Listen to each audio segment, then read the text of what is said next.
Hello, welcome back to Monday. It is actually Tuesday, September 6th, 2022. The chart that I just loved spending time with this past week was the chart of Serena Williams, who announced last week that she was retiring from tennis. Um, I thought I would start by looking at her natal chart, but then exploring what her solar returns said about her reaching this point in her career. The natal promise of her chart is that you can see she's got a stellium in the sixth house. She was born at a great conjunction of Jupiter and Saturn in Libra. So Jupiter, that ability to envision, Saturn, that ability to manifest, were yoked together in her chart and woven in were her Sun and Mercury, and then Pluto was there as well. And so when we think about Serena Williams, her incredible drive, her focus, her ability to overcome illnesses and injuries, all very sixth house, her incredible health and fitness regime, again, sixth house, you can certainly see that she has worked that stellium to its ultimate power. As the stellium is also ruled by Venus, which is her chart ruler as well. And we see this Venus is strong. It's angular in the seventh house. It's squared by Mars, also angular. And also it's in Scorpio, which tells me that she is someone who has the ability to make incredible sacrifices for what she wants to accomplish. A Venus Scorpio is someone who can put their own needs aside to accomplish something that they just feel very driven to do.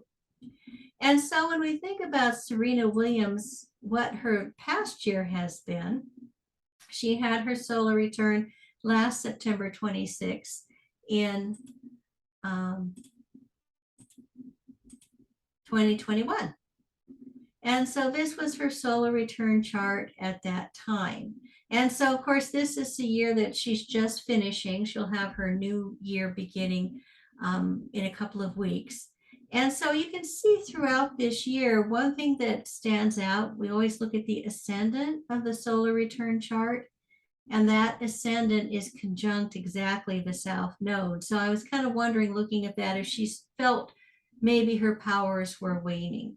She was at this birthday just 40, which makes a lot of us think about our mortality and kind of the limits to our physical ability. So she's got that going on. But at the same time, she's got the ruler of her ascendant, Jupiter, in her 10th house. And so showing that she still has a very full and rich career. But Saturn is there as well. And so Saturn in the 10th house can tell us that, she's almost at the top of her game. She's very well respected, but it's almost like being at a pinnacle. You kind of wonder when you reach that pinnacle, where do I go from here? Is the only way I have left to go down?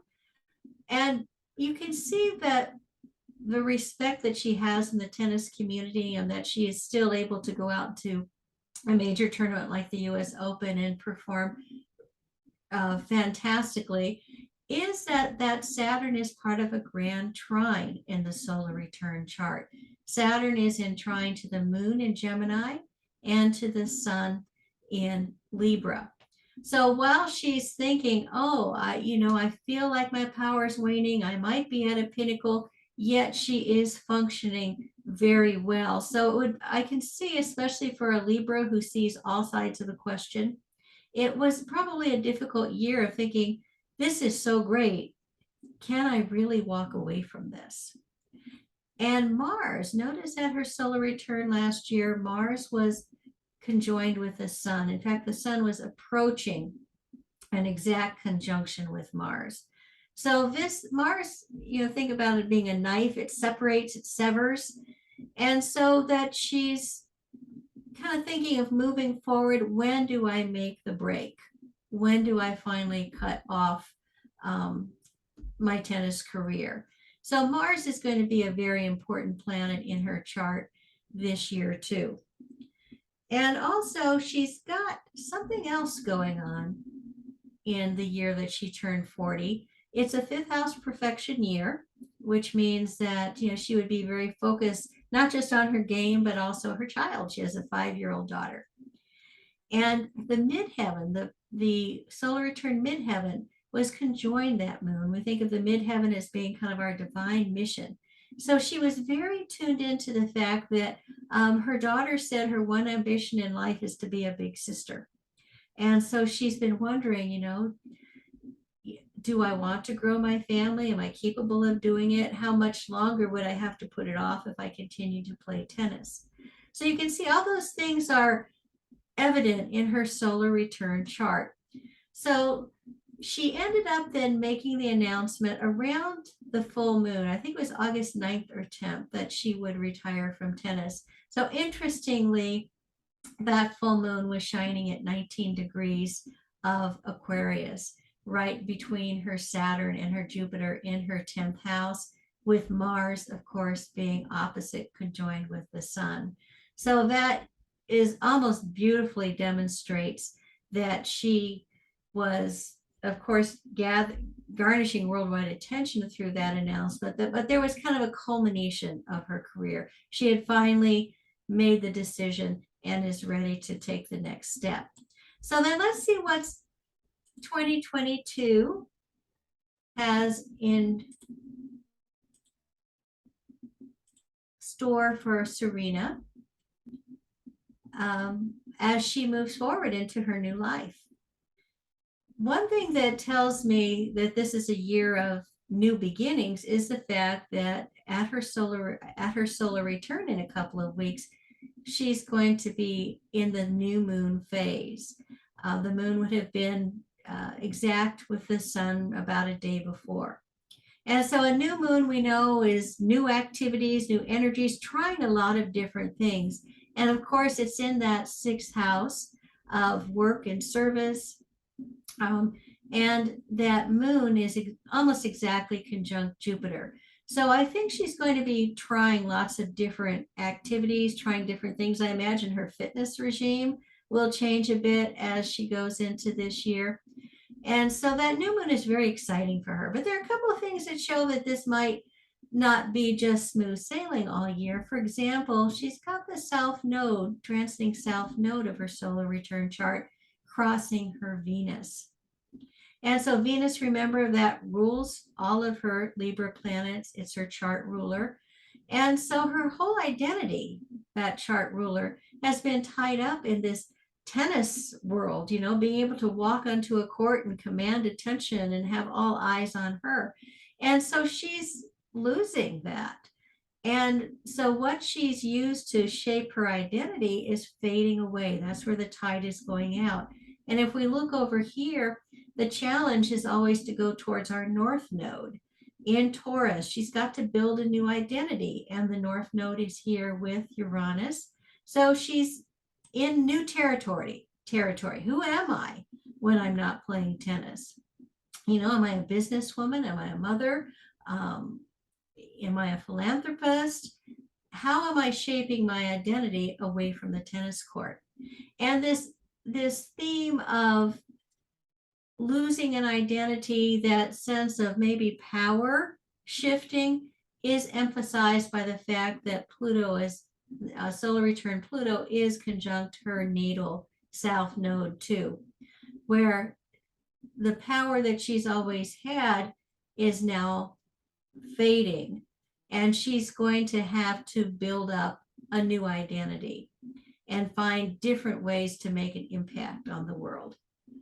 So these are all things that show some challenges. However, her ascendant we look at in her solar return chart is in Pisces, and it's highlighting her 11th house. So in many ways, this will be an 11th house year for her.